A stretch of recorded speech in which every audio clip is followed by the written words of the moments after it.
saja pemberian tanganmu dan mengaku seperti Yesus di depan sengsaranya. Jangan kehendakku Bapa, kehendakmu jadilah.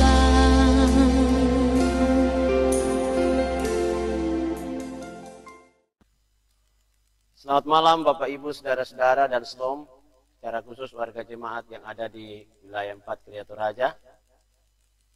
Sebelum kita beristirahat pada malam hari ini, mari kita mempersiapkan hati dan pikiran kita untuk diisi dan diterangi oleh kebenaran firman Tuhan yang kita yakini akan terus memberi inspirasi kepada kita untuk berdiri kuat dan teguh, memahami rencana kasih Allah yang sedang berproses di tengah pergumulan kita bersama. Dan sebelum kita membaca firman Tuhan, marilah kita bersama-sama berdoa. Syukur kepadamu Bapa di sorga, atas anugerah keselamatan yang terus-menerus kami nikmati dalam Tuhan Yesus. Dan oleh karena kasih-Mu lah kami tetap kuat dan teguh, menjalani kehidupan ini yang syarat dengan tantangan dan pergumulan, secara khusus virus corona yang terus-menerus mengancam kehidupan kami umat manusia. Tetapi di tengah pergumulan ini kami selalu merasakan kuasa dan kasih sayang Tuhan, hingga sampai malam hari ini kami tetap tegar sebagaimana adanya hari ini.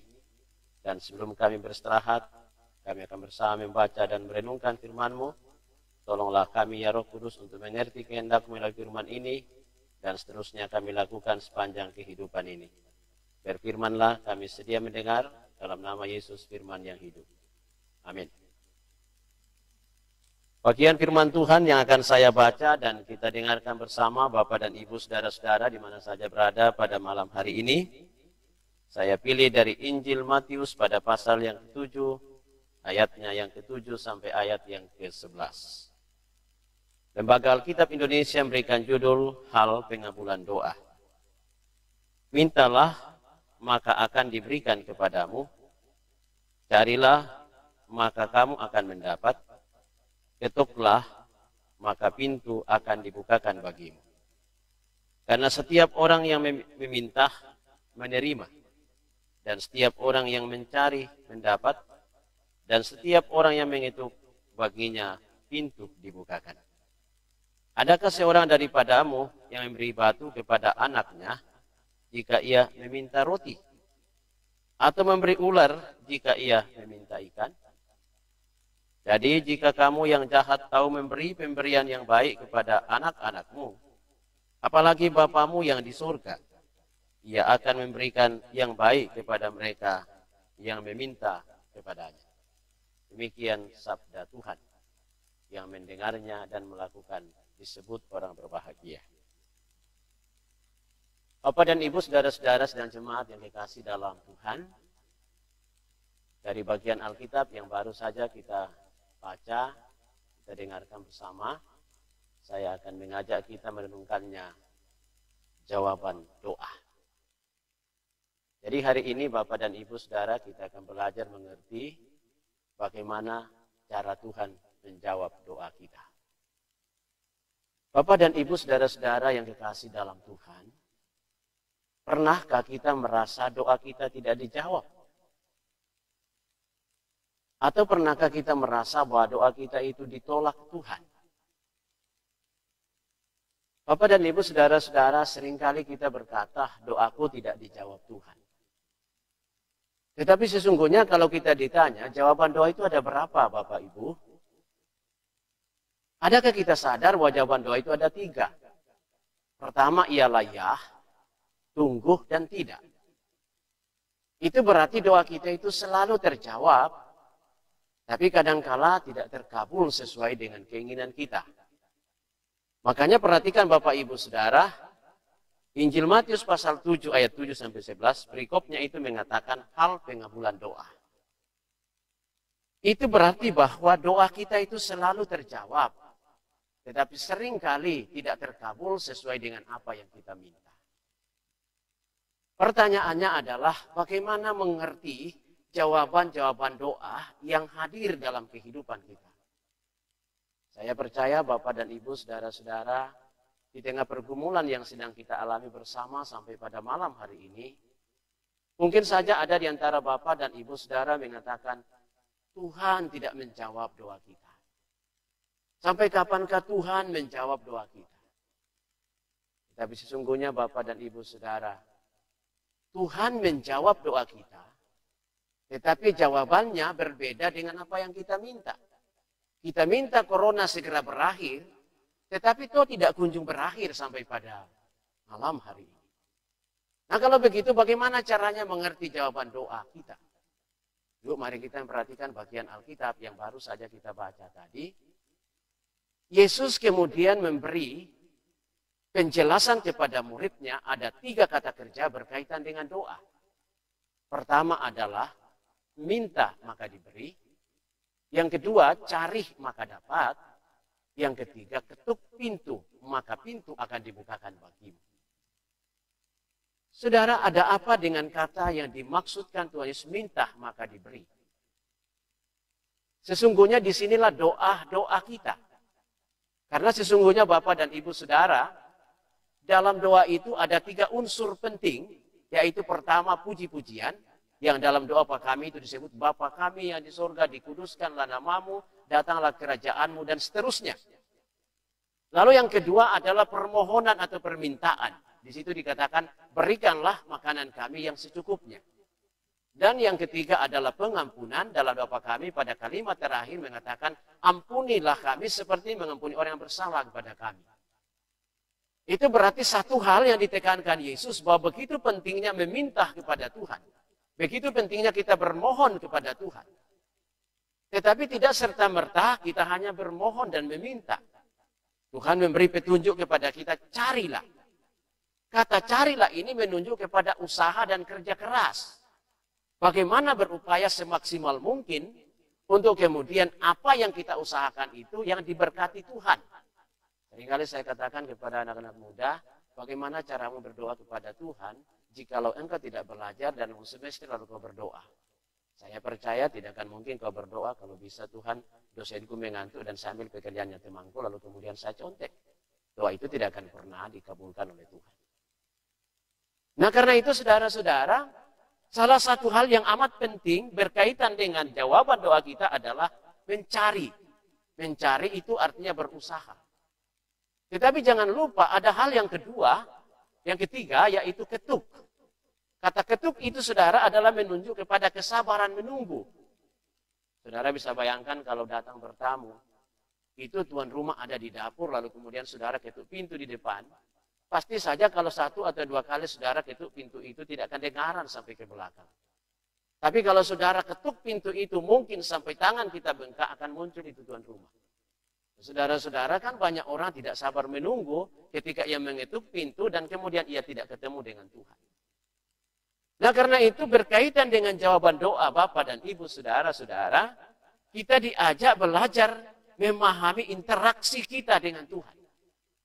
Dan dalam interaksi kita dengan Tuhan itulah kita mengerti bagaimana caranya Tuhan menjawab doa kita. Kalau kita membaca bagian Alkitab yang kita baca tadi sangat jelas sekali Bapak Ibu Saudara bahwa tidak mungkin seorang ayah memberikan ular kepada anaknya di saat minta ikan. Dan tidak mungkin memberikan batu di saat minta roti. Tapi perhatikan Bapak Ibu Saudara, terkadang kala dalam hidup kita itu kita meminta untuk kemudian jadi pegawai negeri, tapi itu kenapa kita jadi wira swasta? Kadang-kala beda yang kita minta dan yang Tuhan beri. Tetapi sesungguhnya Tuhan itu tidak salah Bapak Ibu Saudara. Kitalah yang salah mengerti apa maunya Tuhan bagi kita. Apa kehendaknya Tuhan bagi kita. Nah karena itu perhatikan, di tengah-tengah pergumulan yang sedang kita alami, kita meminta supaya corona segera berakhir, tapi kan tidak berakhir saudara. Tetapi kita tidak berhenti sampai di situ, kita terus-menerus berusaha. Ada banyak usaha yang kita lakukan hari ini. Ada usaha bagaimana membangun skala besar, supaya kemudian ini salah satu metode untuk memutuskan mata rantai virus corona. Ada usaha bagaimana menutup mulut kita dengan masker. Ada usaha menjauhi kerumunan-kerumunan massa. Dan banyak lagi usaha-usaha yang lain. Jikalau kita tidak berada pada usaha ini, apa yang akan diberkati Tuhan, sehingga terkabullah permohonan-permohonan kita kepada Tuhan. Tapi ini membutuhkan kesabaran. Yang dimaksud dalam teks tadi adalah ketuk. Kita sabar menunggu kapan Tuhan akan menjawab apa yang kita minta ini sesuai dengan kehendaknya Tuhan. Dan karena itu perhatikan baik-baik. Kenapa Tuhan mengatakan yes atas doa kita? Karena menurut Tuhan sudah pantas untuk diberikan kepada kita sesuai dengan apa yang kita minta. Kenapa Tuhan mengatakan tunggu? Karena sesuatu yang Tuhan mau perbaharui atau mau ubahkan dalam hidup kita. Sehingga jika ada doa-doa kita yang sampai pada hari ini belum terkabul sesuai dengan keinginan kita, maukah kita belajar apa sih maunya Tuhan? Ketika kami minta corona segera berakhir, tapi sampai pada hari ini belum berakhir. Itu berarti ada maunya Tuhan kepada kita umat manusia. Ada hal yang salah yang selama ini di mata Tuhan tidak berkenan. Ada hal yang perlu diperbaiki di mata Tuhan. Ataukah kesombongan-kesombongan manusia yang selama ini menganggap pengetahuan lebih di atas lagi dari pengetahuan Tuhan. Sehingga kadang-kala manusia larut dalam sebuah aliran rasionalis. Menganggap pikirannya di atas segalanya. Tapi ternyata pikiran-pikiran yang cerdas cemerlang itu, saudara, dihentikan oleh Tuhan melalui virus corona. Dan kemudian kita tunduk tertegun sejenak. Dan kita berkata, ternyata manusia itu terbatas. Jika doa kita hari ini belum terkabul, untuk perhentian atau putusnya mata rantai corona, itu berarti ada maunya Tuhan kepada kita. Maukah kita sabar menunggu pengabulan doa kita dari Tuhan? Dan sambil sabar menunggu Bapak Ibu Saudara, mari kita introspeksi diri kita. Apa yang sedang kita usahakan dalam memutuskan mata rantai ini? Ketika kita sudah berusaha untuk menggunakan masker dengan baik, menjaga jarak di antara orang-orang banyak. Yang kemudian bagaimana membatasi ruang-ruang gerak kita. Maka sesungguhnya di sanalah Tuhan hadir. Akan memproses semua itu. Hingga pada waktu yang sama, virus corona ini akan berakhir. Dan kita kembali ke dalam tempat kerja kita masing-masing. Menjalani aktivitas pada setiap bidang pekerjaan. Mari kita tidurkan hati. Dan bersama-sama kita bersyukur. Terima kasih untuk lawatan kasih-Mu Tuhan. Melalui firman yang sudah kami dengar. Ajar kami untuk mengerti bahwa sesungguhnya Tuhan selalu menjawab doa kami. Entah kami menjawabnya dengan ya. Entah kami menjawabnya dengan tunggu atau tidak. Tetapi mampukan kami mengerti ketika Tuhan mengatakan ya, itu berarti sudah pantas untuk kami menurut Tuhan. Ketika Tuhan mengatakan tunggu, itu berarti ada sesuatu yang perlu kami ubahkan dalam hidup kami, terkait dengan ketaatan kami kepada-Mu. Tapi ketika Tuhan mengatakan tidak, itu berarti menurut Tuhan, itu bukan kebutuhan kami. Dan karena itu ajar kami mengerti jawaban doa kami, untuk tiba pada sebuah doa Tuhan Yesus, bukan kehendakku yang jadi, melainkan kehendak-Mu. Dan dalam keadaan seperti itulah kami terus-menerus belajar memahami kehendak-Mu. Dan orang yang memahami kehendak-Mu ya Tuhan, adalah mereka yang dituntun dan dikuasai Roh Kudus. Dan karena itu ya Roh Kudus, kuasailah kami terus-menerus, hingga kami mengerti kasih-Mu di balik pergumulan yang sedang kami alami. Kami tetap yakin, pergumulan ini akan berubah menjadi sebuah sukacita pada waktu yang telah ditetapkan, direncanakan oleh Tuhan. Di dalam nama Yesus kami bersyukur. Amin.